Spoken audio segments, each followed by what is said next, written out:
জেলার রামপুরহাট শহরের কাছেই অবস্থিত বিখ্যাত হিন্দু তীর্থক্ষেত্র হলো তারাপীঠ। এই মন্দির এবং মন্দির পার্শ্ববর্তী শ্মশান তারা মায়ের আরাধনা এবং তন্ত্র সাধনার জন্য অত্যন্ত পবিত্র স্থান বলে বিবেচিত হয়। এই মন্দিরে মায়ের আরাধনা করার জন্য প্রতিদিন অগণিত ভক্তরা এসে হাজির হন এই মন্দিরে। সুপ্রিয় দর্শক বন্ধু, এসএস ওয়ার্ল্ড চ্যানেলে আপনাদের স্বাগত। আজ আপনাদের বলবো তারাপীঠ তীর্থক্ষেত্রের প্রতিষ্ঠার ইতিহাস কি, কিভাবে তৈরি হয়েছিল এই মন্দির, কে প্রথমেই এই মন্দির নির্মাণ করেছিলেন। সব কিছুর পুঙ্খানুপুঙ্খ ব্যাখ্যা জানতে হলে ভিডিওটি স্কিপ না করে পুরোটা দেখতে থাকুন, দেখলে সব কিছু জানতে পারবেন। চলুন শুরু করা যাক আজকের ভিডিও। প্রাচীন ইতিহাস বলছে আজ থেকে প্রায় 800 বছর আগে তারাপীঠ অঞ্চলটির নাম ছিল চণ্ডীপুর।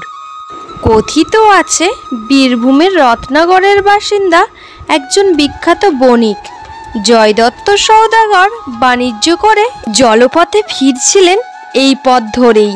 নৌকা করে দ্বারকা নদী পার হওয়ার সময় এই চণ্ডীপুর নামক স্থানটিতে বিশ্রাম গ্রহণ করার জন্য থামেন তিনি। কিন্তু এই স্থানেই তার সঙ্গে ঘটে যায় একটি দুর্ঘটনা। চণ্ডীপুরে বিশ্রাম গ্রহণের সময় বিষাক্ত সাপের ছোবলে মৃত্যু হয় জয়দত্ত সওদাগরের ছেলের। আকস্মিকভাবে ছেলের মৃত্যুতে দিশাহারা হয়ে পড়েন সওদাগর জয়দত্ত। ছেলের মৃতদেহ নিয়ে সারা রাত জাগেন জয়দত্ত বণিক।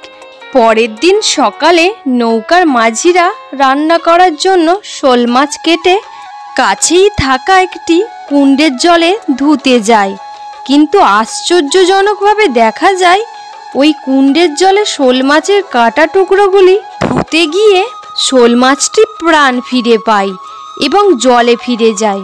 মাঝিরা সব কিছু এসে মালিক জয়দত্তকে জানালেন। মালিক জয়দত্ত ছেলের মৃতদেহ নিয়ে গিয়ে সেই কুণ্ডের জলে স্নান করান, এতেই প্রাণ ফিরে পায় তার ছেলে। সেই দিন রাতে আবার মা তারা স্বপ্ন পায় জয়দত্ত।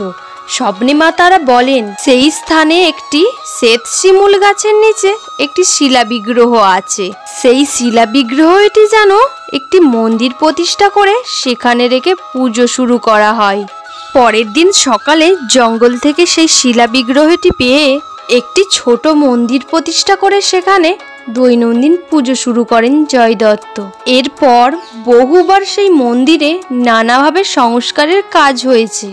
সবশেষ 1808 সালে মোল্লারপুর অঞ্চলের জমিদার জগন্নাথ রায় নতুনভাবে নির্মাণ করেন এই তারাপীঠ মন্দির। সেই সময় থেকে এই মন্দিরে পূজিত হয়ে আসছেন মা তারা।